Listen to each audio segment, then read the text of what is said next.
Running a business comes with a lot of what-ifs. That's why you need Shopify. They'll help you create a convenient, unified command center for whatever your business throws at you, whether you sell online, in-store, or both. You can sell the way you want, attract the customers you need, and keep them coming back. Turn those what-ifs into why-nots with Shopify. Sign up for your $1 per month trial at shopify.com/special offer. That's shopify.com/special offer. Halliday presents, in the red corner, the undisputed, undefeated Weed Whacker Guy.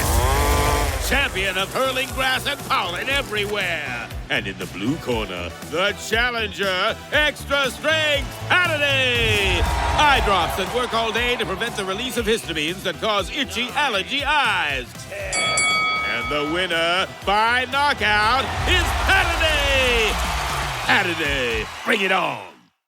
Hello and welcome to Shy Talk, an Éamon de Valera podcast.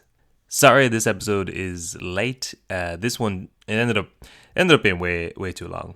Initially the plan was to do 3 on Collins, 3 on Dev, but to be fair, Dev did live for 3 times as long. So this one has ended up, I think initially it was about 4 hours long.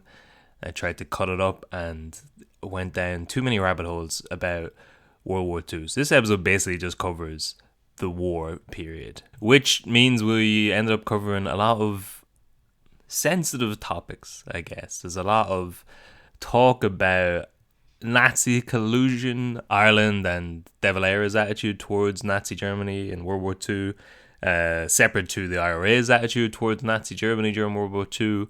Talk a little bit about the IRA's activities in the 1940s and capital punishment, state executions as well, just to round it out. So yeah, a lot of touchy subjects covered. If you are offended by this episode, please send an email to jasonbrennan@hotmail.co.uk and we'll be back. We've got the final 4th episode of Dev is already recorded, so that'll be out back on the usual time. That'll be out next Monday.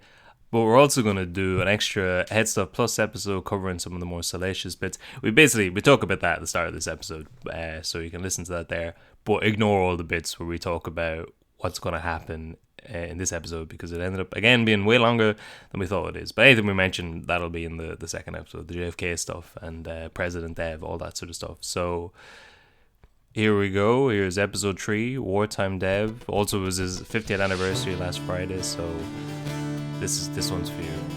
Hope you enjoy this episode and chat to you soon. Gather around now, you're in for a story. Old tales of lore, all in search of a glory. The history and mystery of lads, lasses and all. Discoveries and voyages, the rise and the fall. Follow me now as we go back in time. We trace the steps of Irish age to find. Jason from Carlisle and Catherine the Dog.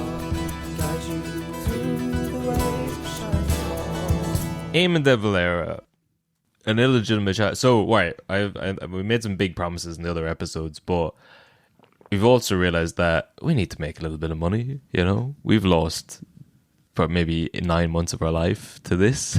So, what we're going to do is we're doing a behind the paywall episode, and that is going to have some of the more salacious stuff. That's where I've done a deep dive, by which I mean I've read some very insane theories about his parents, his dad. That'll be behind the paywall.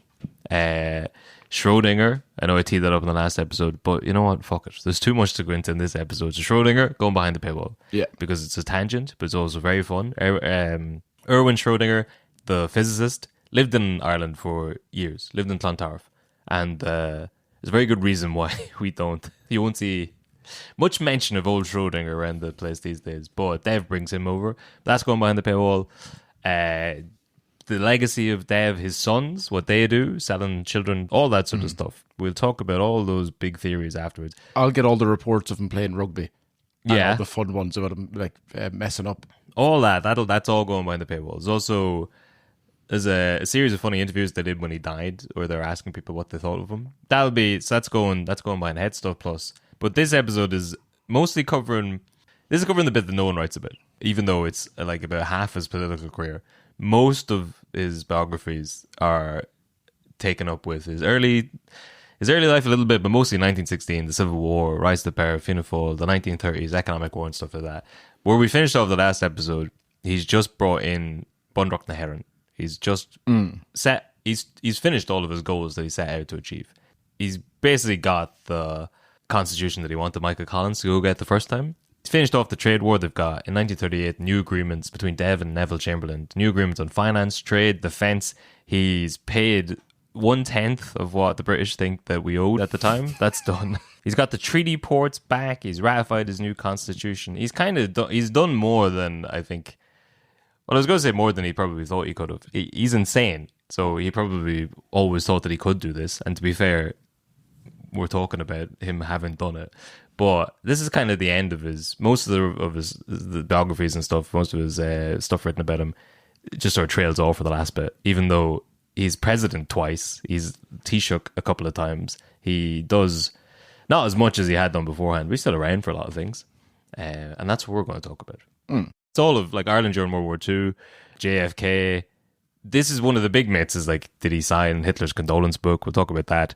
And the North. This is the episode's going to cover Dev being a big Free State bastard. And also, we'll circle back to his relationship with Michael Collins, because this also covers it. He's president during the 50th anniversary of 1916.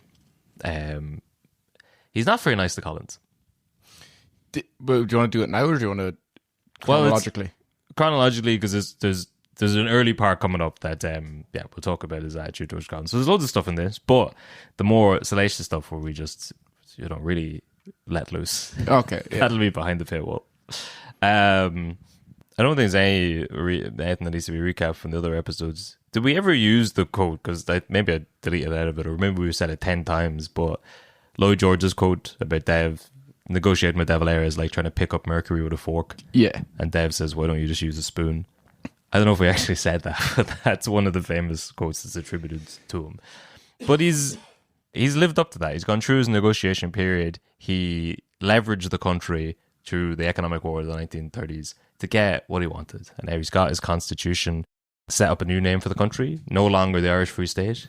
Era, or Ireland in English, which is second fiddle, which is another thing he sets out. Irish, the main language of the country.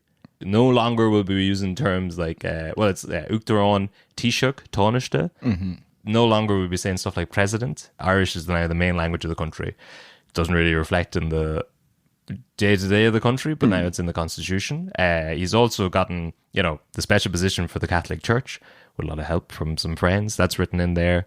The position of women being in the household, women's place in the home, all that sort of stuff's written in there. There's no reference to any king, monarchy, queen. That's all gone. No reference to a governor general. That's gone. That's now replaced with the president of Ireland, which is another job he's made up. I want to do a recap of he's held a lot of lofty positions in his life. Yes. He made all. He's made most of them up. I think all of them. Even when he doesn't go to negotiate himself the first time, it's because he makes up the position of president. Then he's made up the terms Taoiseach and president of Ireland, which he will also be shortly after this. But I mean, fair play to him. He's making up jobs for himself, keeping himself busy. There's also in there a claim over the whole territory of Ireland, all 32 counties, which is maybe the only time in this part of the story that he'll make any kind of strong claim to getting the North back. I didn't realize how much of a free statement bastard he is. He really... We'll get into that now, but so that's his constitution. He's spent a couple of years writing it up. This is his big vision for the country. This is his big, raison d'etre since he took over, since he set off Fianna Fáil in 1926. And he puts it to... during the 1937 general election, alongside of that, there's a plebiscite. All it says is, do you approve of the draft constitution which is subject to this plebiscite? Yes or no? So he's putting it to the people. Fine Gael ran a poster of, say no to the constitution. Who wants it? Fine Gael vote against it. Labour votes against it. Independence votes against it. Women are against it. They can't all be wrong. But it turns out they can. And it passes. 56% of the vote. Everyone says, I like what he's up to. But Dev says it's good. Yeah, Dev says it's good. What? Who cares about Fine Gael, Labour, women, or independence? Fuck them. 56% of the vote goes to yes, constitution. only 75% of people who are eligible to vote turn out to vote. So I don't ever want to hear again. There was an awful lot of chattering last year during the general election about low turnout and millennials don't show out for the vote. Fuck off, right? This is 75% of people voted to see whether we'd have a country or not. So that's there'd be good numbers. That's good numbers. That's good numbers. That's fine. There'll be a presidential election here soon, and everyone will be giving out that not enough young people voted up, even though they sent out voting cards to people who left the country, emigrated 10 years ago because of the policies that they've brought in. But never mind. 75% of the people show up to see whether we'll have a constitution or not. And they say yes. So Bunrock na Éireann ratified. Everyone wants to be living in Dev's Ireland now. So that's pretty much where we left off the last episode. I can't remember what the last bit we talked about. I think maybe the treaty ports being handed back. But we're going to start off with one last dig in at Michael Collins. 1939, Dev takes time out of his busy schedule. This is like the eve of World War II. There's a lot of stuff going on in the background. Dev takes time out of his busy schedule to organize the memorial grave of Michael Collins. His friend, no better man to do it. No better man to do it. So 1939... If you could shoot a man, at least you have the good graces to bury him. That's true. At least you have the good graces to bury him in private. Well, he must have been buried somewhere and then dug up. He was buried, but there's no proper monument or gravesite for him. Yeah. So this is all coming from Tim Pat Coogan, who is a man who may or may not have a lot of biases. He did write a book on both Dev and Collins, but we've also done episodes on Dev and Collins, and that doesn't necessarily mean that we're unbiased. But Tim Pat Coogan... And he went to Blackrock College alongside Dev. Yes, so, that's true. Well, not at the same time. But some of Dev's family he would have went with. Well, he went to, and he knew. But see this, he wasn't a Cork man. But he knew Collins' brothers or relations who also went to Blackrock. Well, then, that's... No, I think he's very much pro-Collins. Why are Collins' nephew... Wait, why are his family going to Blackrock? They should be down in... What, bog school? Agricultural learning farming. There has to be some sort of a fancy... This is like when you see David Cameron and Boris Johnson like eating together. Yeah. Like it's all... Collins, they're all fucking Blackrock boys. They just play off this. Hurling versus rugby, country versus sea. All the politicians are going down the Dáil bar afterwards. It's all incestuous. Yeah. Anyway, Tim Pat Coogan says that Johnny Collins, Michael's brother, a civil servant, and therefore very much under the purview of De Valera, he had been petitioning for years to get a monument for his brother, a hero. And finally, De Valera in 1939 calls him up and says, right, go ahead with a memorial, but it can't be more than £300, and it's not being done in marble. Limestone's fine. Also, I'll write what goes in it, and it will be in Irish. So Irish is grand, though. That's fine, but it's a weird stipulation of his to be like, well, yeah, whatever. There's probably no problem with that. But the fact that he's writing the message himself, personally signing it off, and the marble, bit of a slight, £300, not a lot of money. And what's not written, so that's in an official memo. What's not written on the memo, which Tim Pat Coogan asserts is true, and maybe there's photographs to back it up, but Johnny Collins was also told, no press, no family, no anything. So I think we've often joked in these episodes that everyone we cover, whenever they're dead, including De Valera later on at the end of this episode, it'll always say, and it was the biggest funeral the state had ever had. Somehow they're all the biggest funerals ever. Not Collins, because there's... So, right, Tim Pat Coogan says that had an outraged off-duty gravedigger who tended Collins' grave not accidentally come across the melancholy little ceremony and hailed a passing tourist with a camera, there would have been no pictorial record of Johnny standing alone, apart from the gravedigger, at his famous brother's graveside. So there's a photo of the ceremony. Johnny went, so there was some family. No, but Johnny wasn't allowed to bring anyone else. That's the family. Brother. That's true. But, he told Johnny he couldn't bring anyone. Fair play to Dev for giving him at least that. That's true. And there was a priest and an altar boy there. Sure, fucking half the parish was in. And sure, what's limestone? It's better than nothing. That's true. Porous. Could have been an unmarked grave. Yeah, it's probably from the burn. With the wrong date still etched into the ground. I guess it, yeah. Well, so that, no one mentions that in any of the writings of this, that it was the wrong birthday. But I'm assuming because no one's really mentioned it, that maybe that was just an honest mistake. Because people didn't really know. It's only off by 4 days. Yeah, it's not off by like a year. No, yeah. And maybe people didn't know that was his birthday. Because I've been looking, I can't find much reference of it being changed, but you can see photographs The photograph was there's one on Wikipedia, I think, dated 2017. If you zoom in on it, it's the wrong date, but it's the right date now. So at some point since 2017, they've changed it.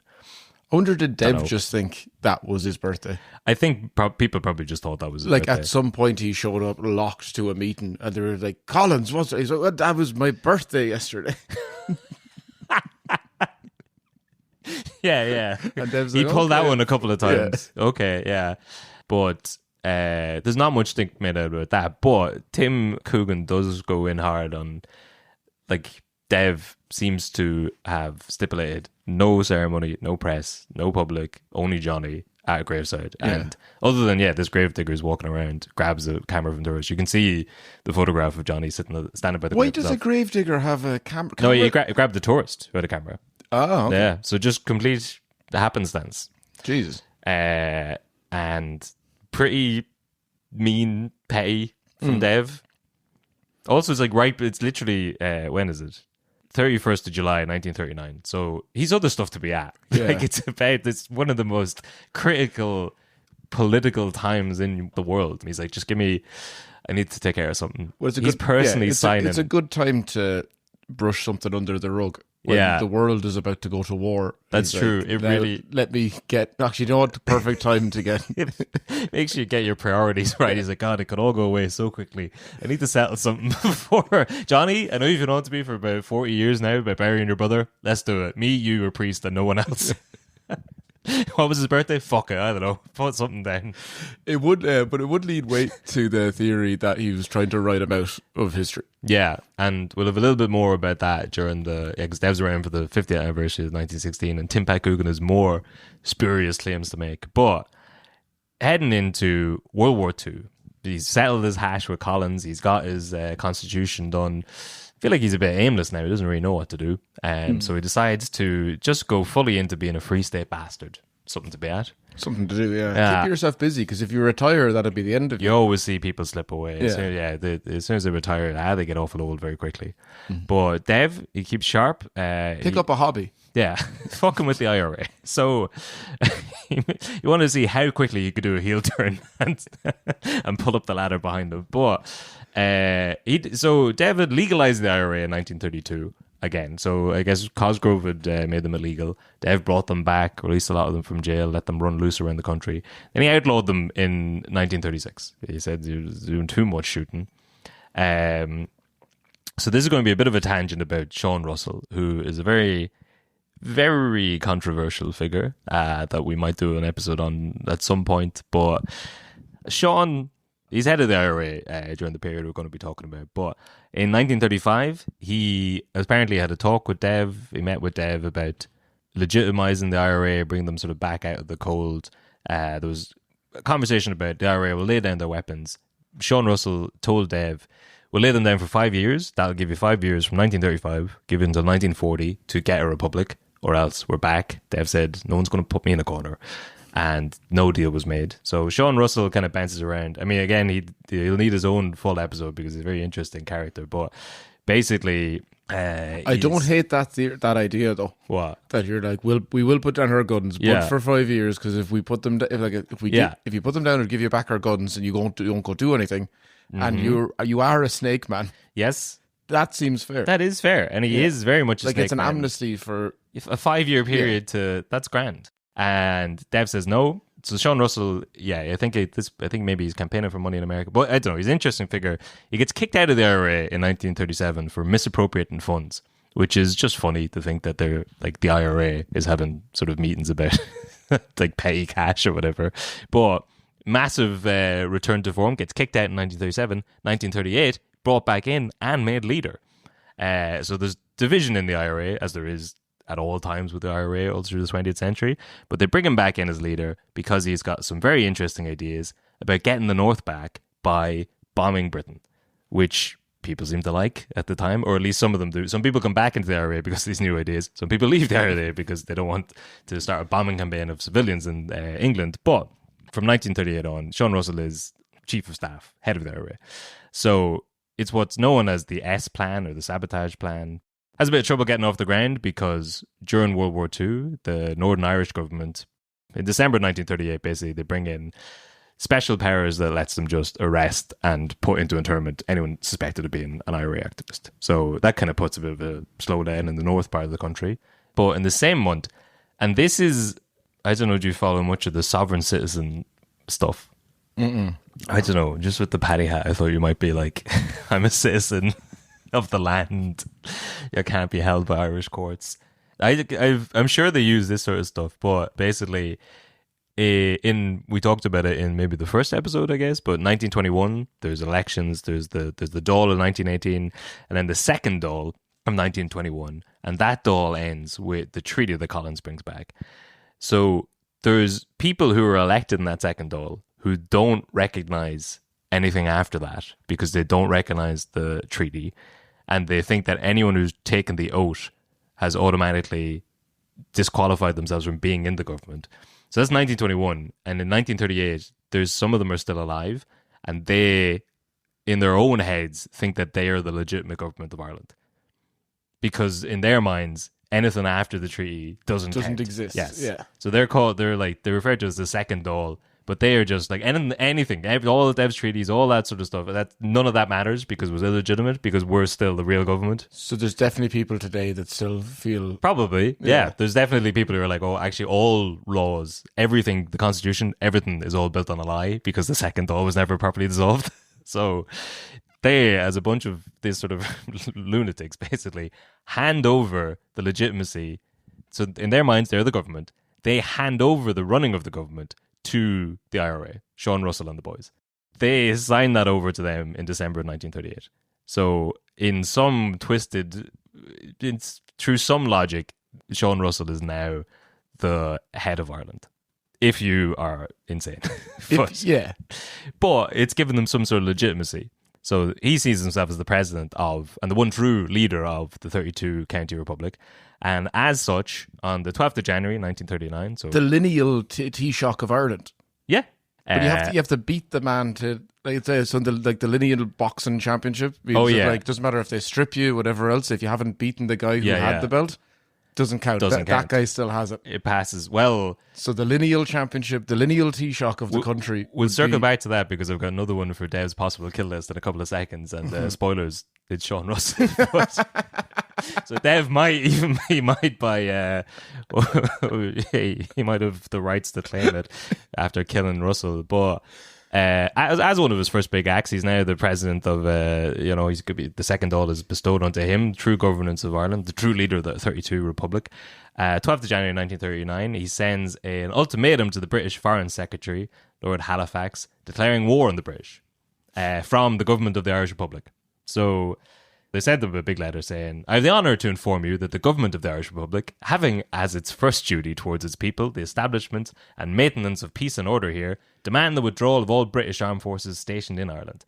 The government of the Irish Republic believe that a period of 4 days is sufficient notice for your government to signify its intentions in the matter of the military evacuation and for the issue of your declaration of abdication in respect of our country. Our government reserves the right of appropriate action without further notice if upon the expiration of this period of grace these conditions remain unfilled. Signed, Uglan Heron, Irish Republican Army. So, as the new government in his mind, he sends a letter to the British and say, you got 4 days to get out of the north. If you're not, we'll take that as your answer and we will, no further notice, the bombs will begin. Beautiful. It's a big swing. How quick was the mail back then? And also, because by the time that's 3 days, yeah, at least, yeah, it could be 2. That's but true, by the time it gets to them, because they won't use Royal British Mail. They probably wrote it in the north, but had to go down to the south and send it over on post. They brought it down to the GPO. So it's fucking still. No one's fixed the bloody thing. And someone just opens it up, reads it, and goes, no. Yeah, they don't even send it. So pretty big swing there from Sean. Mm-hmm. But I respect it. You do, and it's crazy enough. It won't work. Yeah, I've got more quotes and stuff on Dev's opinions about the North. But suffice to say, in all of his, again in the 30s, he's making insane changes. All the vision of his constitution, the Ireland he wants, a nice, safe, Catholic, old-fashioned Ireland, doesn't really make any overtures to get the North. This is we're not going to start talking about the rights and wrongs of the IRA and armed insurrection in the North. in the 40s, 50s, 60s, 70s, 80s, or whatever. There's 43 hours on that. There's 43. We can get into it. That'll be behind the paywall, maybe. But like, certainly, Dev's not doing anything politically. I mean, he's always said himself that he's basically a Tory anyway. Yeah, but then he should be talking to the Tories. But that's also true, yeah. But so Sean takes matters into his own hand. True governor of Ireland. He says 4 days out or the bombs begin. And the bombs do begin. So it's a sabotage or S plan. They start bombing cities in Britain. From the British perspective, you'd instantly be sending troops down south or like looking around for these IRA men because they're saying in 4 days the bombs will begin. You go, do you have bombs? Oh, yeah. That sounds like you've got weapons that you're about to use. You straight away have like the top 50 men. Yeah. You have to go get them. Yeah, but I mean, that's like saying at any point, why didn't they just arrest the IRA? It's easier said than done. But yeah, they do crack down on them pretty hard. But I think this one never really takes off. So again, I mean, this, it could be its own episode, but there's a bombing campaigns in like London, Manchester, Birmingham, Coventry. There's one bomb in particular that goes off in Coventry and kills a lot of civilians. There's 5 civilians dead in that. But across the whole thing, there's like hundreds injured. So it's not very well received by Irish people. Like civilians are being killed. It doesn't really take off in the 1940s. But one of the big successes, or one of the only successes they have, we did cover in another episode. They break into the magazine fort in Phoenix Park, Christmas Day in 1939, rob a load of guns. Yeah, and in the process, punch Gary White's granddad. Yes, yeah. So that's another episode I forgot that we did, but that'll be linked somewhere behind the paywall maybe. But this is... I'll present this as unbiasedly as possible because this is a touchy... I don't know. We won't get... was the IRA good or bad? Yes or no? What era? Which... yeah, sure. All of them. Same question across the 20th century. And 21st century. It changes. It changes. Yeah, it's sure. I mean... Well, listen, I'll try and be as impartial for this next section as possible. But Dev goes hard against the IRA, which some would see as him being... a free state and bastard, and abandoning the North. A traitor, you might call him. A traitor, especially because his origins are kind of in the IRA and this sort of armed insurrection. It's way beyond. We'd have to spend another 6 months writing about. Just the thing that he used to campaign under. Yeah. That 1916 thing that he constantly reminds people of and uses it as the forefront of all of his election campaigns. Yeah. Just maybe you might be seen as turning your back on the boys who done what did that. Yes, but the only bits he really liked about that were marching around wearing the uniform in plain sight, like a gentleman, all this sort of stuff. Obviously, he's not in support of the civilian deaths that go along with this S campaign. So the big one, I guess, is in Coventry. There's a bomb goes off, kills 5 civilians. It's very grim. It's happening in August of 1939. The bomb goes off, kills 5 people. Obviously, people in Coventry aren't happy about that. But in general, and there's when are people in Coventry happy? That's true. Coventry. There's a lot of Irish people living in Coventry, and there's like big anti-IRA protests at the time. Well, it's just I don't know. It's not funny, but it is kind of there's a lot of parallels between stuff that's happening now against other ethnic groups. But there's basically protests against Irish people in Coventry. There's planned strikes in various businesses unless they get rid of all their Irish employers. Irish people are like kicked out of lodgings and told to go find somewhere else to live. They're burning down a paint factory. Well, they're burning down paint factories. They're saying send the Irish home, all this sort of stuff. There's a very funny moment where the chief constable of Coventry has to come out and release a public statement denying that he's secretly Irish. So he has to go on the news and say he's a perfectly good Somerset man who'd never even set foot in Ireland. So how do you prove that though? I don't know. Because if everyone thinks that, you just leave a pint of Guinness in front of him and just watch. Yeah, sure. You just see if he reacts. I don't know. But this and the rest of the bombing campaign have stirred up anti-Irish sentiment at the time. But luckily, World War II gets announced. So everyone forgets about it. It's very much... So that's the 25th of August, 1939. 1st of September, Germany invades Poland. 3rd of September, Britain and France declare war on Germany. So all is forgotten. Mm-hmm. The constable is able to say, actually, I was Irish. He puts back on his big... It was marching for St. Patrick's Day. I don't know, but it's all kind of very tense for that week or two, and then it's on to World War II. Now, between the IRA bombing campaign in the UK and there's some chatter about collusion between the IRA and Germany, either of which would give the UK the excuse they need to invade Ireland. Why would they think that? Well, because it was happening. Take out the gun running from there. Was Herman Gortz in the country by then? No, but he will come up now in a minute, which is maybe... He also wasn't the only German that the IRA were harbouring. No. So that alone. That'll all be happening within about 12 months of the start of the war. But yeah, Herman Gortz was one of the first, I think it's the first episode from season 2, maybe. And that'll be linked in. Or second from season 1. It's a long time ago. It's a long time ago. But I'll need to listen back on that episode and see if we knew what the hell we were talking about. Almost definitely not. World War II, Jason, happened mostly in the Pacific. That's what the WW stood for. Spent 3 months researching. But Dev, he wants to get, before Herman Gortz even set foot in the nation, he wants to get ahead of all this stuff. So the 2nd of September, 1939, so between the invasion of Poland and the declaration of war, Ireland declares a state of emergency. And the Emergency Powers Act 1939 gets passed by the Oireachtas, which means that Dev and Fianna Fáil have a load of new powers. But the bits that are important for this next section, I suppose, are it gives them a lot of new powers over censorship in the media and due process in the courts. So between September 1939 and February 1940, they bring in 3 new bills, passed 3 new bills. But now, was this already wrote into, that say, like, if ever there is a state of emergency, we can do all of this? Or did they say, hey, now it's a state of emergency, therefore we're going to make up a load of laws? The second one, it's a state of emergency. It's declared, they bring in the Emergency Powers Act, and the country, we've only had a constitution for about a year and a half. And then he's like, well, actually, we don't need that because I'm going to bring in this new thing that basically lets us do whatever we want. We can control the media. We can control the economy. He already controls the media. And he does. He already controls the economy. That's true. He nearly tanked the country. Yeah, but now he controls all the media and all of the economy. So I guess the big thing, again, for this section is that it brings in new sweeping laws for how to deal with the IRA. His old friends. So in a couple of months after September, they bring in 3 new acts. The Treason Act, the Offences Against the State Act, and the Emergency Powers Act, which between the 3 of them basically redefines treason. It brings in the death penalty for treason, and it gives the government the power to intern suspected IRA prisoners without trial, which means that over the space of World War II, it's around, I've seen a few different numbers for it, but I think it's about 600 IRA volunteers are imprisoned and 500 are just interned in the Curragh without trial.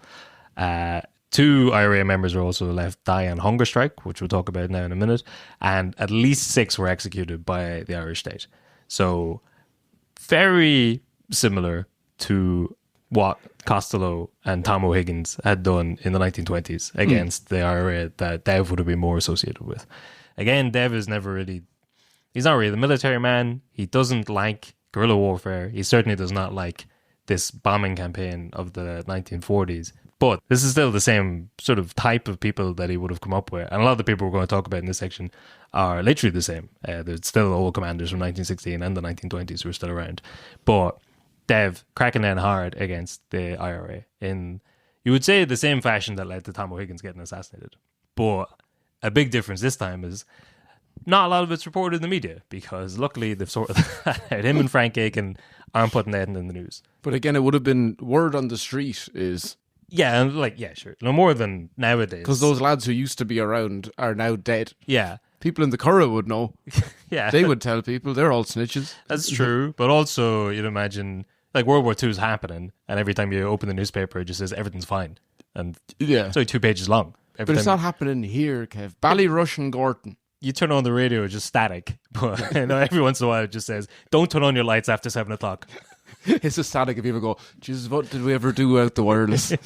Let's all listen to Dev's speech about comely maidens again, which we'll talk about that later on. But this one, they also, do you ever see they put up those giant signs around the country saying ERA so that it wouldn't get bombed by the Luftwaffe? Yeah. Yeah. People were like, what's that about? Like, don't worry.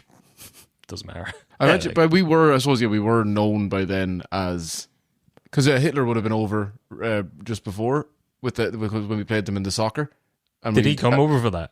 Or did he just watch it from a distance? Maybe he watched from a distance. But maybe he didn't come to Ireland. He's probably busy. But the Germans would have known that we were called ERA. It wouldn't have been... Everyone in Europe would have known that was the term we were going by. Yeah. Yeah. Just the idea of, like, we're putting up this sign of ERA and the Germans go by, what does that mean? No, that is... I mean, it wouldn't have been long around.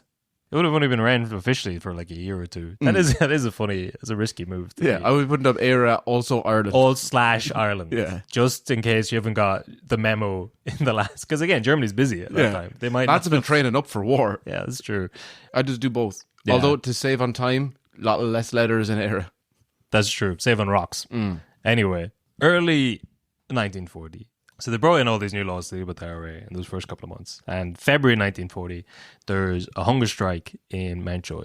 So 6 IRA prisoners go on hunger strike. The demands are to have free association, which is similar to what they've had in Lincoln Prison by that time, where you can basically just walk around. You're political prisoners, basically. They're not kept in the criminal wing. There's 2 prisoners they want to have moved into this new Republican area, and they basically want to be treated differently. So there's Tony Darcy, Jack McNeela, Thomas McCurtain Jr., who's the former mayor of Cork, Thomas McCurtain's son, Jack Plunkett, who's Joe Plunkett's brother and Count Plunkett's son, and Michael Traynor and Thomas Grogan. So they all go on hunger strike looking for political prisoner status. McNeela and Plunkett have been arrested and charged on conspiring to usurp the function of the government because they're operating a pirate radio transmitter. And Darcy and Traynor have been arrested. Officially, they're arrested for refusing to give their details to the Gardaí when they were asked. So they didn't give them their name or address. But they were arrested in the Dublin hotel with some other suspected senior IRA people. And supposedly they were planning border campaign raids in the north. Mm-hmm. But officially they're put in prison for 3 months for not giving them information. This is the sort of things you can do with these new acts they brought in. You can just arrest lads for having a radio station and for being suspected of being in a room with other IRA people, I guess. But they go on hunger strike. A little over a month after the hunger strike starts, Darcy and McNeela die. So Darcy dies on the 16th of April after 52 days on hunger strike. He's 32 years old. And McNeela dies on the 19th of April after 55 days on hunger strike. And he's 26. So after McNeela dies, the demands are met. So the rest of them are allowed to be political prisoners. But that's something that's not published or publicized in the newspaper. And you think about Bobby Sands and how much that name kind of rings out, and hunger strikes and Thatcher and the IRA and prison status. Same things happening in 1940 with 2, like, they're not making crazy claims. And they're also, like, Dev of all people you imagine would understand. He's obviously not condoning it. And again, I want to stress that, like, bombing civilians is not good. Yes. We'll all agree on that. Most people... We're about to lose a chunk of our listenership. So many people just turned off now. I thought you were the boys. I've been listening to this podcast for 8 years, and I'm just turning it now because they said bombing civilians is not good. But, you know, I mean, and this is all the argument people will have, and the troubles and armed resistance and military targets and then civilian collateral damage, all this sort of stuff. That's for a different time and a different podcast. But suffice to say, Dev would be particularly against that sort of thing. He didn't even like guerrilla warfare against the military. Yeah. But there's a lot of parallels between what's happening now and what Thatcher would get slated for years later, and what Tom O'Higgins and Costello got slated for in the 20s that is happening under Dev's rule. Now, all of this is an effort to make sure that the rest of the world knows that Ireland is neutral and is got no interest in joining the Allies or the Axis. So there's heavy on the IRA, complete control of the press. Don't want anyone to get the idea that we want to join either side. Neutral, which is brought into a little bit of difficulty, I guess, in April of 1940. So the same month the 2 IRA men die on hunger strike in Mountjoy, the IRA makes contact with the Nazis. And which, again, don't want to lose another part of our listenership. Also bad. There's all those jokes we were making. There goes another 20% of listenership. They were hanging on after, like, fucking hell, they're going after the IRA bombing civilians in the 40s. At least, hopefully, they're still secretly Nazis. But also bad. So these are not, golden boys. But there is... Global boys. They're closer to global boys. The IRA makes contact with the Nazis after delivering a draft of their plan, the Arthur's Plan, aka Plan Kathleen, which is different than the other plans that were going on. This one's specifically for the North.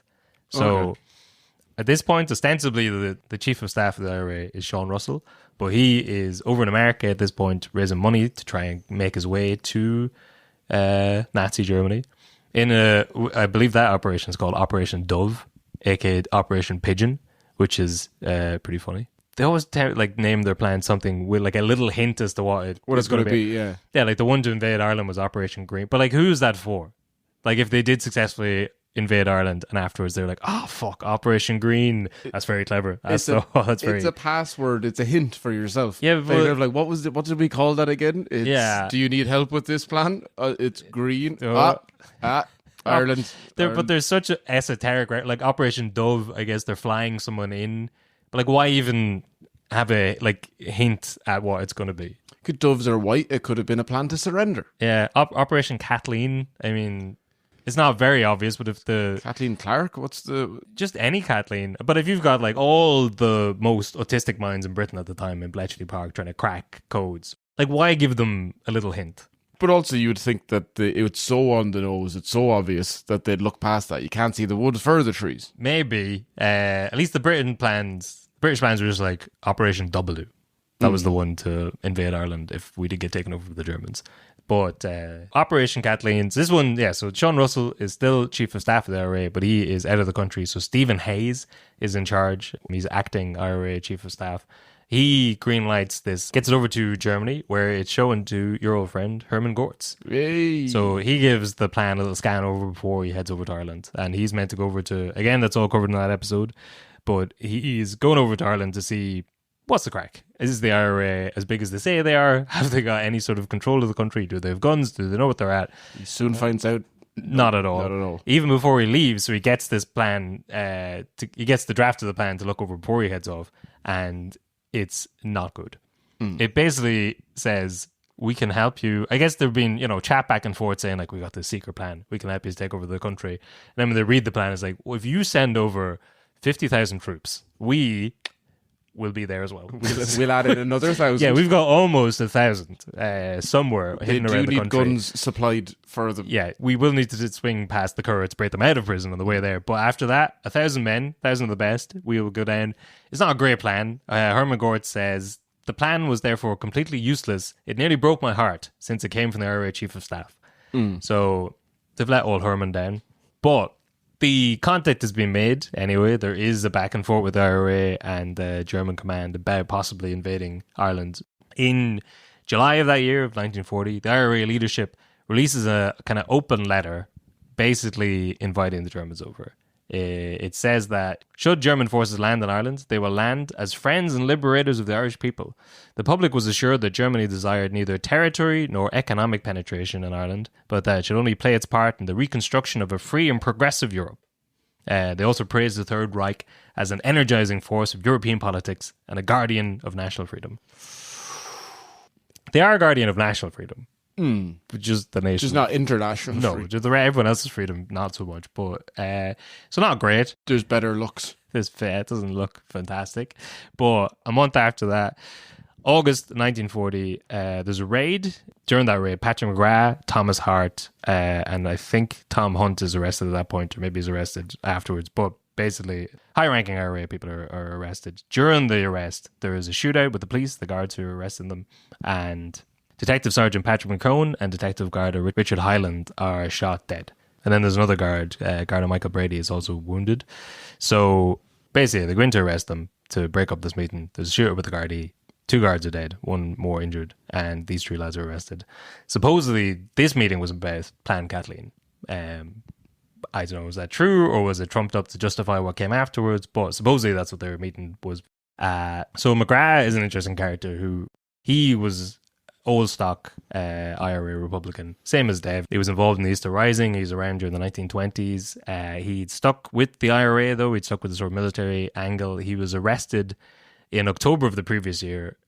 It's on something to do with the S bombing campaign. So he'd been arrested in October of 1939. He went on hunger strike straight away. He managed to escape prison. So he was in Arbor Hill, and even though he'd been on hunger strike for a number of days, he was moved to Jervis Street Hospital in November because of the hunger strike, and they managed to escape in December. So I think he was snuck out by was going to say, he would have been wrecked. Yeah. How long was he on hunger strike for before? Also, doesn't it feel like almost every prison break is done by when they have to go to the hospital? I mean, that's probably the easiest way to go out. Yeah. Yeah. But also, I mean, he would have been on... Get better hospitals in the prisons. McGrath put himself on hunger, but it's also not a great idea because you're starting from a point of you're so weak that you have to be put into hospital. Yeah. And then from there, like, it's part of my master plan. Yeah, you're not in the best position to escape from prison. So I think he was assisted. This is a whole thing for a conspiracy episode, but he's probably helped escape from prison. And straight away afterwards, the government releases null prosecuer, a non-prosecution order. They basically say, forget about him. Mm-hmm. So that's after all of the power acts have been brought in, the state of emergency has been declared, World War II is happening. He's arrested, goes on hunger strike, is put in hospital, escapes from hospital, and the government says, don't worry about it. So you think government helped him? Maybe. Or some lads with it. Someone definitely helped him escape, but then more so in the middle of all this crisis and emergency, to be like... There's a lot going on. Yeah, but there's a lot going on, but to specifically release a statement saying we won't prosecute him. Well, it's easier to release a statement than to release the man.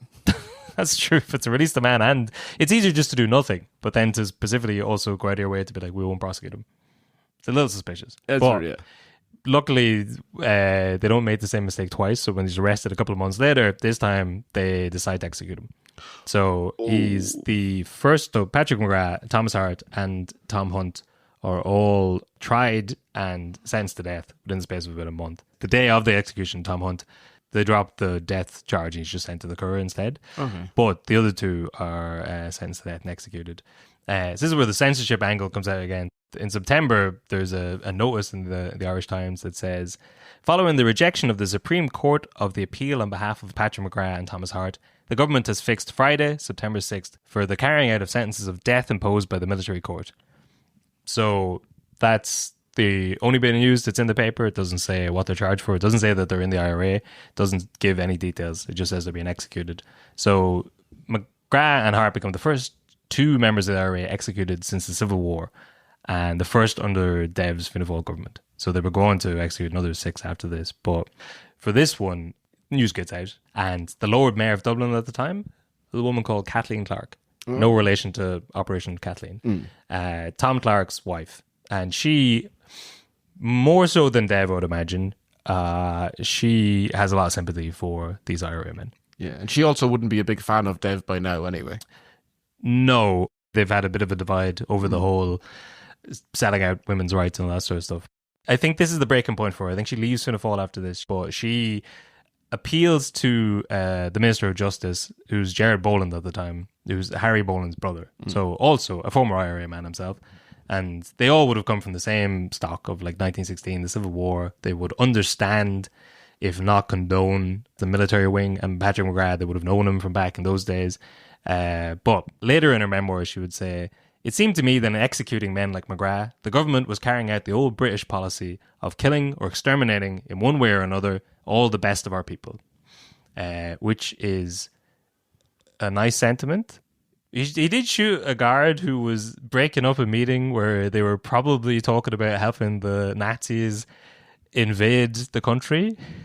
Maybe not the best of our people, but I would say, I think in general as a country, we've been against the death penalty.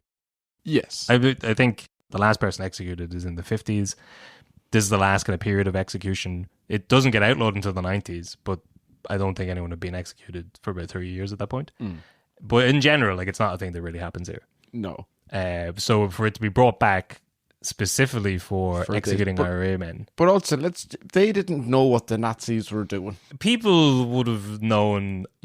They wouldn't. Yeah, I suppose, it's not full Holocaust, but people knew what was. Well, you know that they're invading places that they don't have a right to. For sure. The only thing is, though, Kev, that the enemy of my enemy is a genocidal terror upon the world. Yes, and we probably shouldn't be endorsing them, even if we got back the 6 counties. German, they're not the English, and we're accepting help from anybody. And because we're a small oppressed nation, and England is occupying the north of the country and partition, which is terrible. But at this stage, you are also. You're accepting help from a country that's doing that to other countries. So at that point, Germany's already invaded Poland, but they've already invaded Austria. France has been occupied. even if the full horrors of the Holocaust haven't been revealed yet, you know that this is, you know what Germany's about at that point. But so Kathleen basically, after they're executed, she flies the flags at half-mast, either at the Mansion House or maybe at her official lodgings.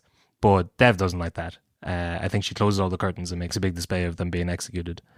So that's only kind of the start of the executions. Officially, there's 6 over the space of World War II. Most of them are to do with shooting Gardaí in similar situations, Garda raids on IRA meetings, and then like shootouts, and they're executed for killing officers. Although, 2 of them, Mars O'Neill and Richard Goss, shoot a guard, but they don't die. So they're the only people executed by the state for a non-murder crime. So I guess maybe attempted murder. But the last one, Charlie Kearns, who at that time, the time when he's executed, he's the IRA chief of staff. He's executed for murder in a guard as well, but he's hung rather than shot. So he's the only one of them that's hung. And to hang him, they bring over Albert Pierrepoint, the hangman from the UK. So this is another odd... Use your man referenced in the Queer fella then. Yes. So, yeah, I can't... I think... Not by name, is it? Or is no, it but based on? The year the Queer fella comes out, the Brendan Behan play, is the same year that I think it's Michael Manning is hung by Albert Pierrepoint. But it is, it's the same. Yeah. And it's the Carlo man that invented the way to... Yeah. Why are we giving jobs out to the British when we have men here who could kill our own willing rebels? To do... Well, now, to be fair, I think the Carlo fella... He didn't invent it, he just perfected it. You shut up. You shut your mouth right now. We've got nothing. Yeah. We've got... You had so little that a fellow was sitting around Carlo being like, by God. Make a name for myself here now. He's like, I'm getting out of this place one way or another. And that fateful day, threw a noose over a awning. But, because we've got John Tyndall, father of physics or some sort of science I don't understand. Sure. And outside of that, we really don't have... You've got Carlo men that related to this story. We need the hanging guy. There was lads saving Hitler's life. There was. That? Yeah. But, yeah, you're right. To give you your dues, you did contribute to hanging, which was used by a British hangman. From a PR standpoint, they're bringing over like the old British hangman to hang. They specifically don't shoot him. This is they hang him to prove some sort of point that he's a common criminal. Which I don't know. I would have thought that Dev would have more leniency for the people who are not doing it the way that he would do it, but trying to follow the same ideas that, like, the reason he's famous is because of 1916 and the Rising, and they're trying to achieve the same thing and trying to achieve what he is meant to be doing politically. But if anything, it lends credence to the fact that he had Michael Collins killed, I think, because here he is kind of executing people who are doing it the wrong way as he sees it. Yeah, Tom Higgins as well. Probably a few others. Now, on the other hand, there is, like, he talks an awful lot about... Also, didn't need to bring over the British guy. Although it probably would have been tough to...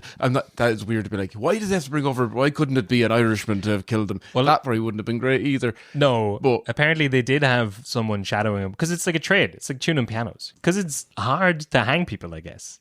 It took a Carlo man to invent it. That's how difficult it must have been. Make me think it's not that difficult. Maybe, but there's all of... Noose around the neck. Yeah. Make sure it's tight. I guess it's also a thing that people don't want to do. Yeah. So, and you can't mess it up because you can't, like, break someone's neck and leave them swinging there. Yes. But again, we did solve it by having you just shooting fire shot everyone else. Yeah, but now they've gone back to they want to hang them to prove a point. And they do hang one or two other people after this, which is what the choir fella is about or kind of based around. But there's also a line that I half remember and is almost certainly not true, but he said he loved hanging Irishmen because they went easily. I think it was something about how they were like so convinced of the nobility that they were like kind of proud and silent, and they just walk to they go up head held high, which is good in the business, and he'd be able to hang them and be like, yeah, fair play to you, I believed you were right all along. But he was just like, shit, easier without a fuss. Yeah, strong silent type, wouldn't let any emotion in, even at the end, and he liked that about us. Easy to kill. But anyway, there's more people executed in Ireland during this period than the UK, because Dev is worried about them being made martyrs. He figures if he lets the British execute them in England, could lend credence to martyrdom for the IRA here.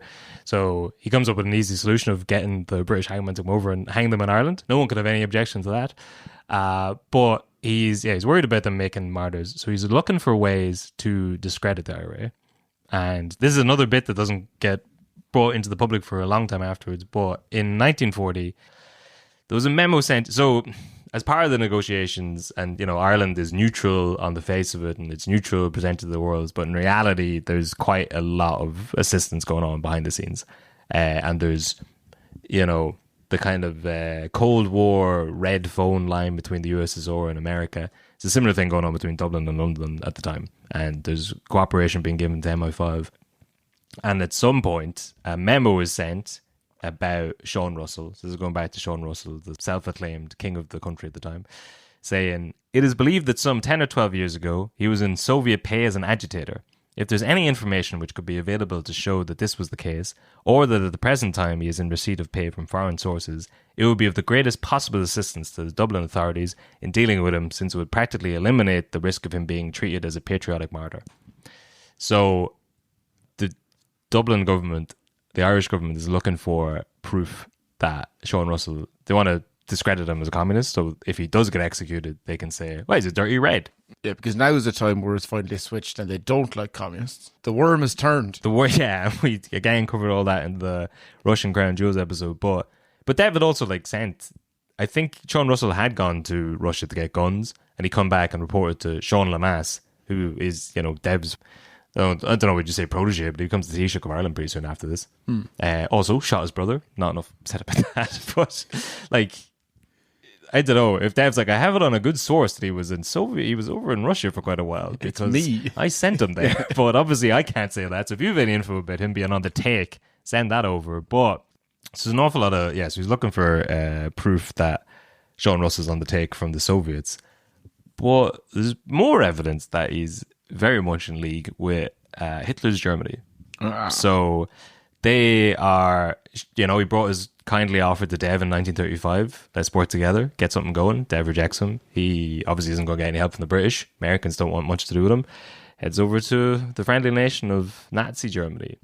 Now, there's an awful lot written that says Sean Russell didn't like Nazi ideology. So let's just bear that in mind while we're going through this whole bit of the story where he's in Nazi Germany, learning from the Nazis and taking their money. He didn't want anything to do with them, okay?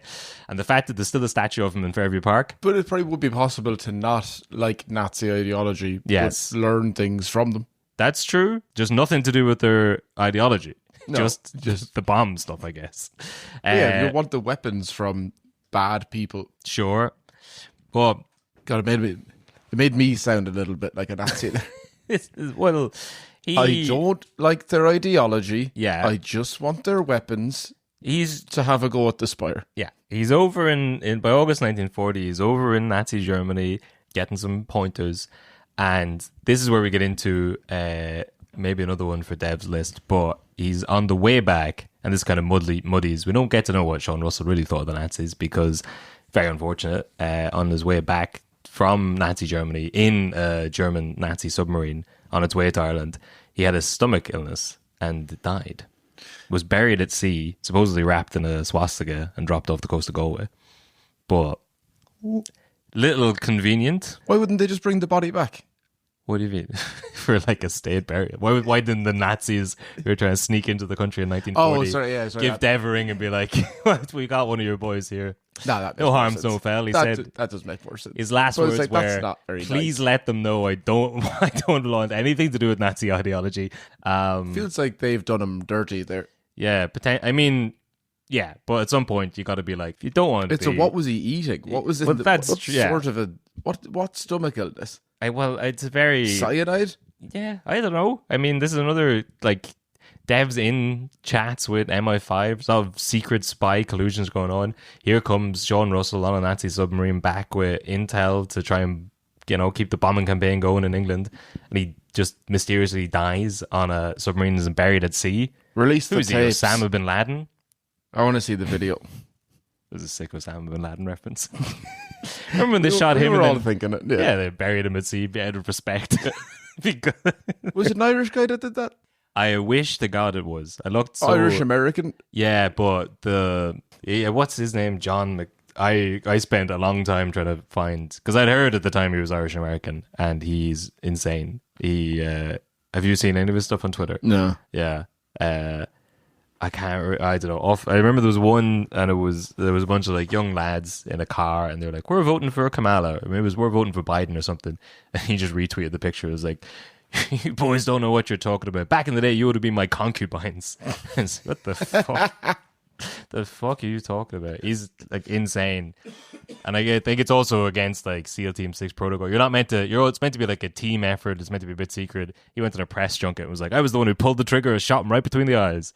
But shocker. The guy who was in a secret military team that was going around killing men. Yeah. At some point, did he lose? Osama. Yeah, but like, still the idea. I'm sure he wasn't the only one. And he he had the decency to bury him at sea in a swastika. Yeah, swastika in line with Islamic practices.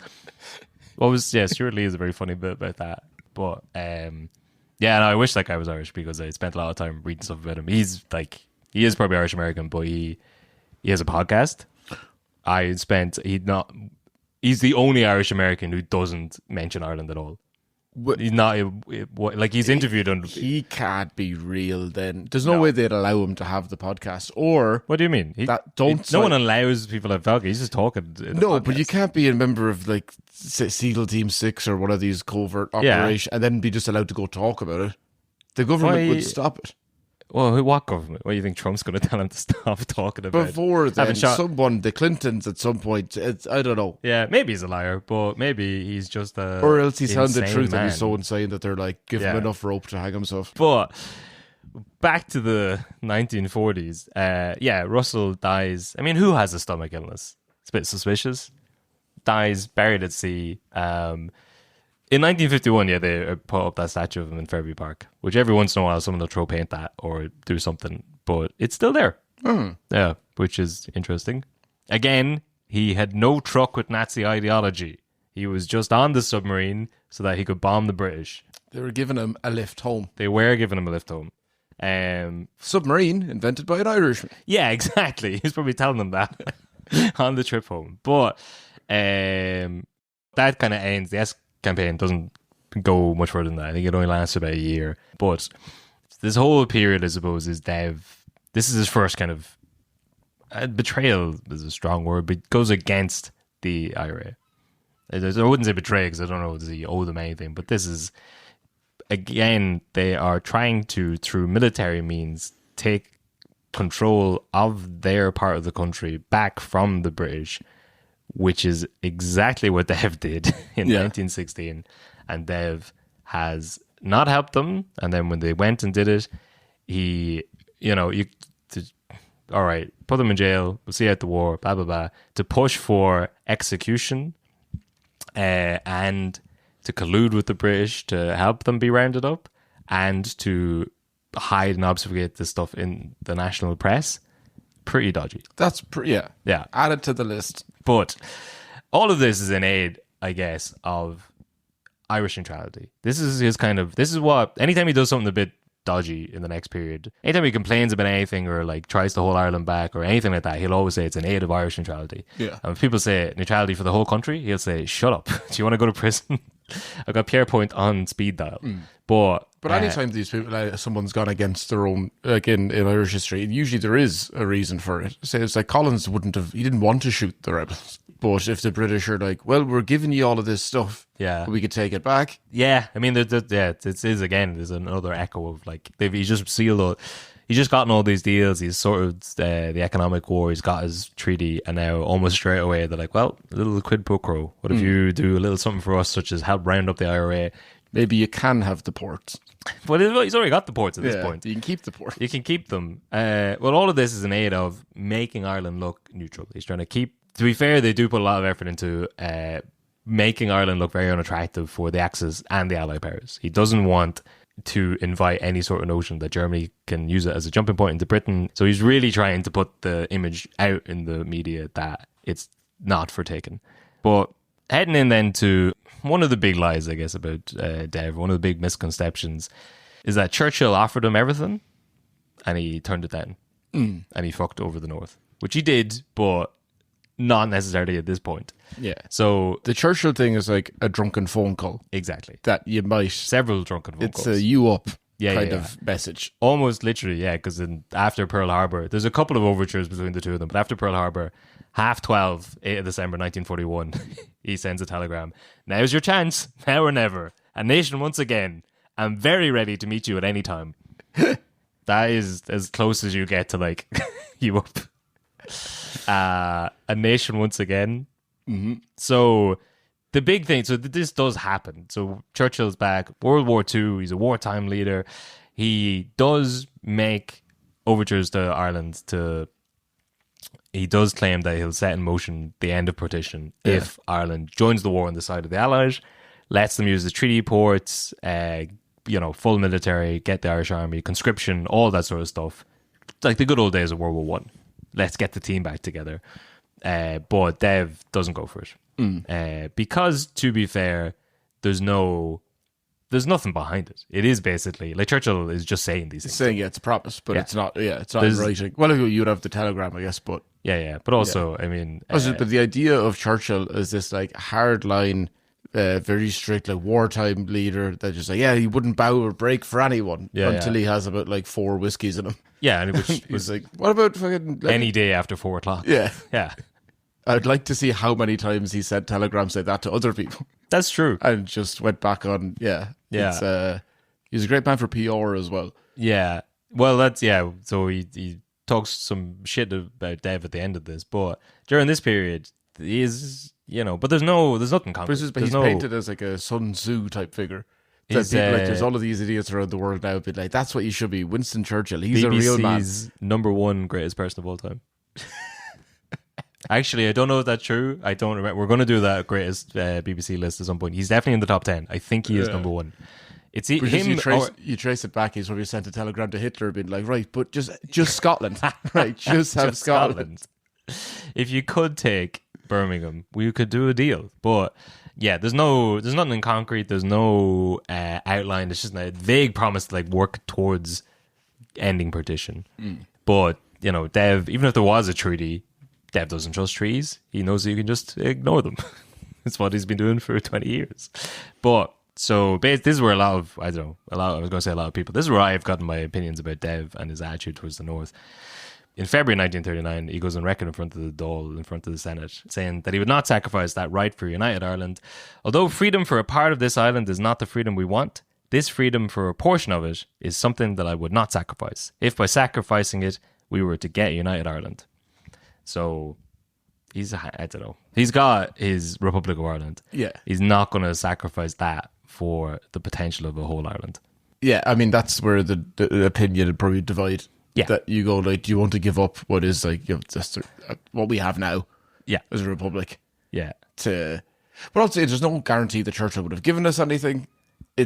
Yeah. He's not going to risk the republic that he set up. He's not going to gamble that. But it's his republic as well. Yeah. And it's like it's based on the ideals of him. Yeah, This is what you imagine if you became a leader of a country and the entire state was founded in what you believe as a person. You're not going to risk that for this thing that sensibly you don't really even care about anymore. That's it. But that's the big thing, because there's a whole... But that's like but that's such a selfish idea that this is his idea of what he wants Ireland to be. Yes. And obviously he would, if someone offered him the whole country, he'd take it. But he wouldn't, because they did, and he's like, no thanks. No, I mean, like, if they offered without if someone just turned around and was like, hey, do you want this? Yeah. It was like, who are you saying that you met a couple of weeks ago or months ago that someone said, I didn't just found out that Northern Ireland's costing Britain a lot of money. Would it not make more sense for us to just give it back to you? Yeah. That was some nice old English tourists. Yeah. But like, if Dev was offered like that kind of a deal where they go, do you know what? Actually, we rethought about it. We're not using it. Same as the treaty ports, which is like, do you want him back? Yeah, sure, you take it. But like his idea, he's not going to fight for the idea. But he's like, I don't want to sacrifice this. I'm not going to risk what we have for a United Ireland. His whole fucking thing, since like this whole thing has been risking the good in pursuit of the better, like what he wants. He's like, risk the economy of the country, risk the civil war, like fucking everything. Throw it all out. You got a deal. Fuck that. Go for more. You're offered a deal of what, 30 million for the annuities. what about 2? Like, his whole thing is risking what he has in order for this ideal. He's got a strong idea of what he wants. That ideal of what he wants does not include the North, it seems. And he's happy enough. There's a few more quotes from him. It comes up a good bit in the rest of his tenure. But Churchill is around now, whereas again, a lot of those things would have happened. Yeah, like reneging on or changing the ideas of the treaty would have like Churchill wouldn't stand for that unless you get 4 whiskies in it. Yeah, but that's what Dev loves fucking doing, getting stuff written down and then just fucking taking it. Yeah. If he had like drunken napkin signed by Churchill saying that was it. That was it. He would he'd put the best legal minds in the country, bring that to the Pope. He'd do something, or he'd just start claiming it and use that as a bit of the Constitution. And just start saying it was Ireland and move on. Yeah. But he doesn't. And yeah, like this isn't a very serious offer probably, and it would mean bringing Ireland into World War II, and they're very steadfast. We're very steadfast in being neutral at that time. But, don't know, it does, it's another mark against him in his relation to the North, and another mark against him for being a free state bastard. Now, people like to... this is probably I feel like I've said this a few times, but this is the big thing that people bring up against Dev, that's not fully accurate. That he went and signed Hitler's condolence book. He wasn't 6'3". He wasn't 6'3". It's exaggerated. The long fella is more of ironic nickname. He's a snake in the long grass. He doesn't send a bouquet to the bunker. He doesn't sign Hitler's condolence book. What he does, because he's very stubborn, I guess. He puts a blank piece of paper over the condolence book. He puts the Bible in the corner. He does go down to, so, World War II ends, spoilers, Hitler kills himself the end of April, against the recommendation of his, I'm going to just say everyone in his government, general... Dev's tipping his toe in the water, get the temp of the room, completely misreads it. He says it wouldn't be proper if we didn't do something. As a neutral nation, we should go down to the German ambassador and offer our condolences. So he wouldn't let us in the Olympics, amongst other things. Yeah.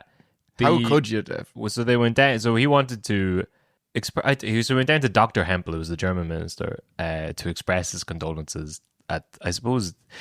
The war wasn't officially over then, so it is over like the death of the head of state. So it's a purely neutral thing to do. He went down because he liked Dr. Hempel. He was a nice German ambassador, supposedly. Oh, I suppose, and because we were neutral, we still had the ambassador in the country. You couldn't kick him out. Absolutely, yeah. And apparently, like more modern times. Well, apparently, yeah, because he liked Dr. Hempel. So he didn't like David Gray, who was the U.S. diplomat. Oh. Not the white ladder one, but the US ambassador. He wanted the US government to withdraw him out of protest after Dev went down to the German ambassador. He wanted to be withdrawn. He wanted the London one he wanted the British ambassador to be withdrawn as well. But he's an idiot. Well, I don't know. Why would he want the British one to be?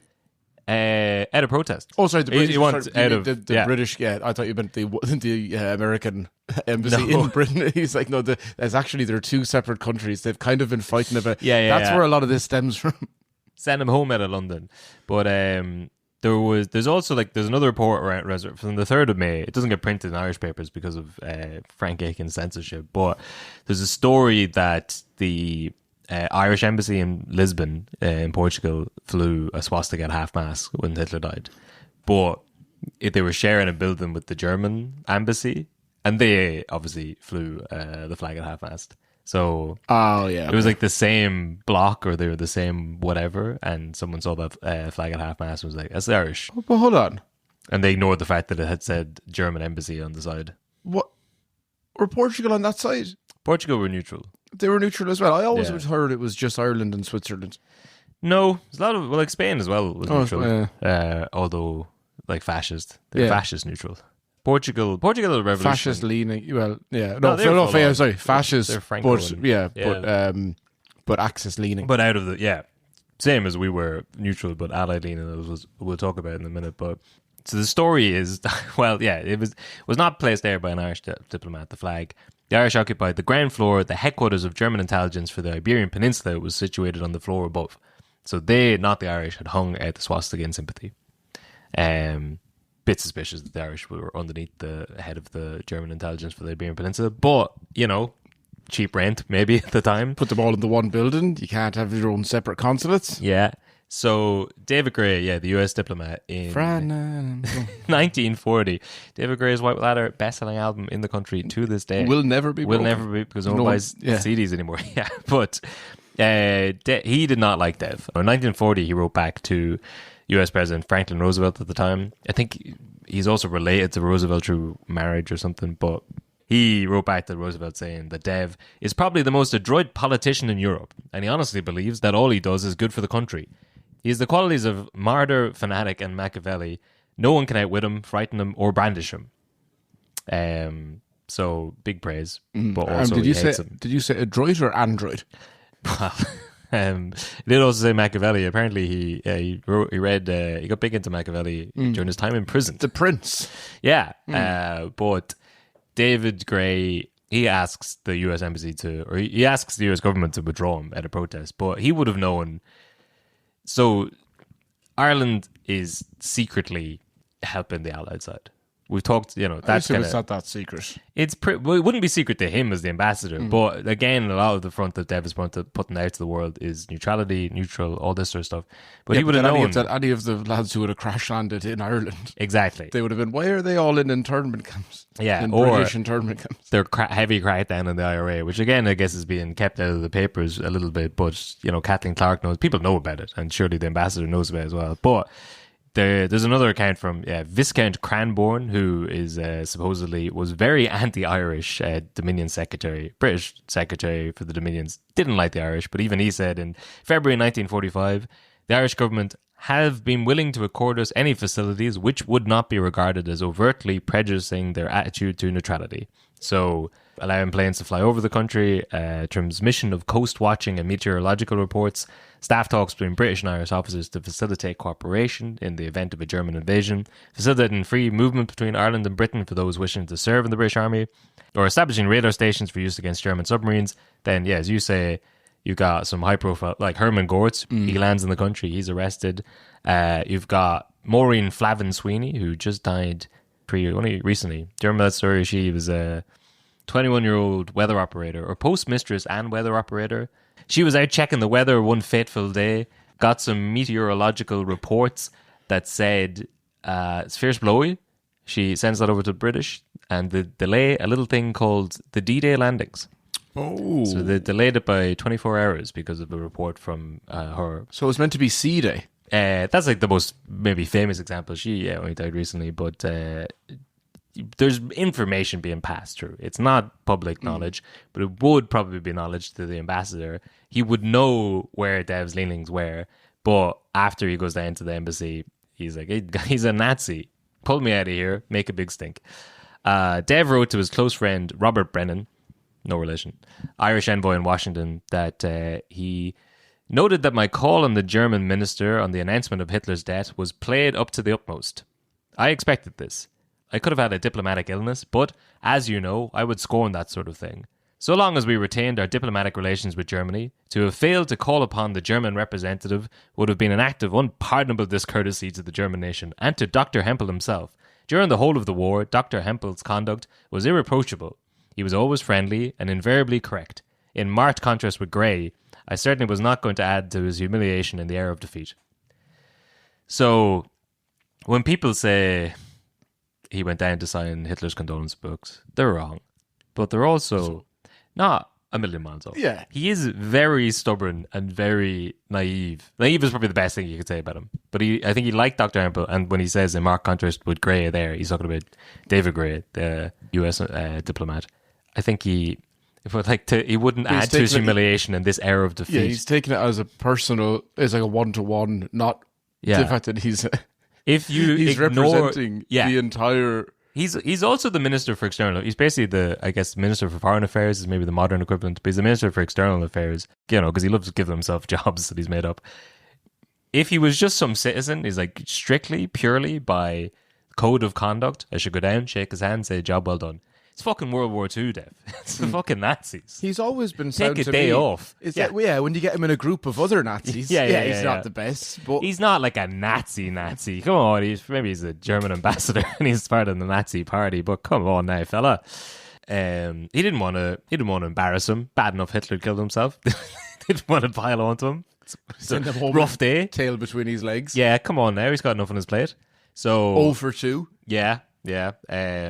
Really, really not a good idea on Dev's part. But he wins back a bit of favour with the Irish public. What did the American guy do to him? Yeah, I don't know. I think the whole time, I don't know. That's another thing. Dev loves America. Dev loves America, and America loves Ireland. But for some reason, these two just did not. I think he's annoyed that Ireland doesn't join into World War II, as is Churchill. Which is why on VE Day, Victory Day, Churchill starts chatting shit about the old Irish. He's drunk on power and whiskey. Power's whiskey, sorry. That's an editorial mistake. This is Irish. It's Northern Irish. But yeah, during his VE Day speech, which to be honest, take your fucking wins. Like, don't be... there's not a day. There's no need to drag Ireland into it when you're celebrating winning World War II. You know, take the victory lap. For some reason during his speech, he says, "We never laid a violent hand upon them, which at times would have been quite easy and quite natural. We left the De Valera government to frolic with the German and later with the Japanese representatives to their heart's content." Does you mean natural in the sense that we've been doing it for hundreds of years? Well, there you go. There. Yeah, you could have been part of Dev's speech writing because we listened to a bit of it earlier on, but he has like a 9-10 minute long rebuttal. I realize we haven't put any recordings of Dev or anything in these episodes yet. We're getting up to the period now where there's quite a lot of recordings of it. I was going to say, now look at us beef out 9 minutes of a podcast. Yeah. You thought 6 hours was long enough. We'll put in some of this. It's a good speech. He's quite soft-spoken, which is unusual. It's a very good speech. You can imagine if it was spoken by, say, a Michael Collins type. I'd never really heard it before. Even Michael D, who he doesn't sound too different from. No, there has a bit of that, a bit of his twang. He's got a bit of anger in him. But yeah, you can tell when. But Dev would never allow himself to show emotion, or at least I'd say in the few bits I've heard of him, I'd never hear Dev speak with emotion. I'm sure when he was down before he got arrested down in Ennis, talking about who's wading through the blood of Irishmen, he was hardly there going, "And he might must have been wade through the blood of the Irishmen, Michael." But it's a good speech. We'll play a little bit of it, but basically he calls out Churchill along the lines of what you were talking about there. Certain newspapers have been very persistent in looking for my answer to Mr. Churchill's recent broadcast. I know the kind of answer I am expected to make. I know the answer that first springs to the lips of every man of Irish blood who heard or read that speech, no matter in what circumstances or in what part of the world he found himself. I know the reply I would have given a quarter of a century ago. But I have deliberately decided that this is not the reply I shall make tonight. I would like to put a hypothetical question. It is a question I have put to many Englishmen since the last war. Suppose Germany had won the war, had invaded and occupied England, and that after a long lapse of time and many bitter struggles, she was finally brought to acquiesce in admitting England's right to freedom and let England go, but not the whole of England. All but, let us say, the 6 southern counties. These 6 southern counties, those commanding the entrance to the narrow seas, Germany, let us suppose, had singled out and insisted on holding herself with a view to weakening England as a whole and maintain the security of our communications to the Straits of Dover. Let us suppose Germany was engaged in a great war in which she could show that she was on the side of the freedom of a number of small nations. Would Mr. Churchill, as an Englishman, who believed that his own nation had as good a right to freedom as any other, not freedom for a part merely, but freedom for the whole, would he, whilst Germany still maintained the partition of his country and occupied 6 counties of it, would he lead this partitioned England to join with Germany in a crusade? I do not think Mr. Churchill would. Would he think the people of partitioned England an object of shame if they stood neutral in such circumstances? I do not think Mr. Churchill would. Mr. Churchill is proud of Britain's stand alone after France had fallen and before America entered the war. Could he not find it in his heart the generosity to acknowledge that there is a small nation that stood alone, not for 1 year or two, but for several hundred years against aggression, that endured spoliations, famines, massacres in endless succession, that was clubbed many times into insensibility, but that each time on returning consciousness took up the fight anew, a small nation that could never be got to accept defeat and has never surrendered or so. Bit shitty of Churchill to be like, we could have taken them, would have been pretty easy. Try it then. Yeah, we're a big man. Devs is there. I've got the receipts. Release the text. Oh, who was texting me at fucking 12:30 at night being like, you up? Pearl Harbor just happened, baby. Come on, we can do this. Anyway, it is in marked contrast. That speech, it's pretty good. Pretty cool speech. People like that. Brings up the famine, 800 years misery, all the hits. Marked contrast with his earlier speech from 1943. His infamous Maidens at the Crossroads speech. You listened to that the other day. Mm-hmm. It's like a fireside chat he does on St. Patrick's Day of 1943.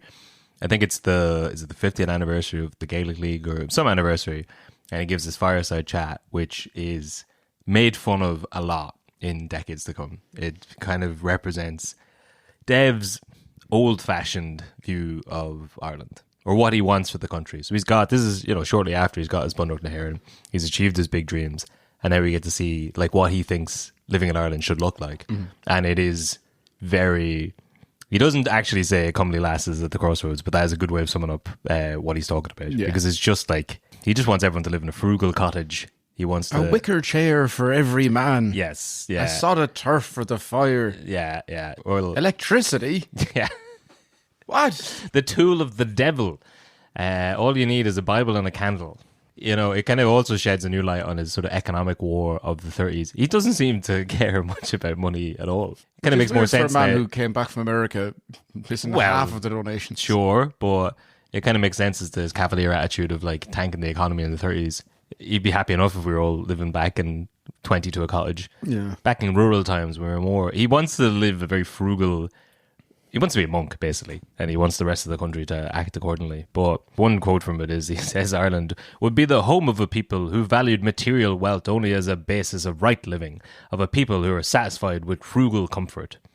Which is good advice, because the economy is not going to get any better for the next probably 40 years after this. But the ideal Ireland that we would have, the Ireland that we dreamed of, would be the home of a people who valued material wealth only as a basis for right living, of a people who, satisfied with frugal comfort, devoted their leisure to the things of the spirit, a land whose countryside would be bright with cosy homesteads, whose fields and villages would be joyous with the sounds of industry, with the romping of sturdy children, the contests of athletic youths, and the laughter of happy maidens, whose firesides would be forms for the wisdom of serene old age.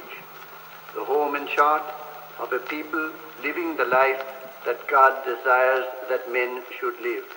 The same kind of soft-spoken Dev, but the content much more old-fashioned. Or people kind of say he's old-fashioned, including me, who are constantly saying he's old-fashioned now. He's also just old. He's 61 when he says this, which, not that old these days, but people kind of associate him with the old Ireland of the past.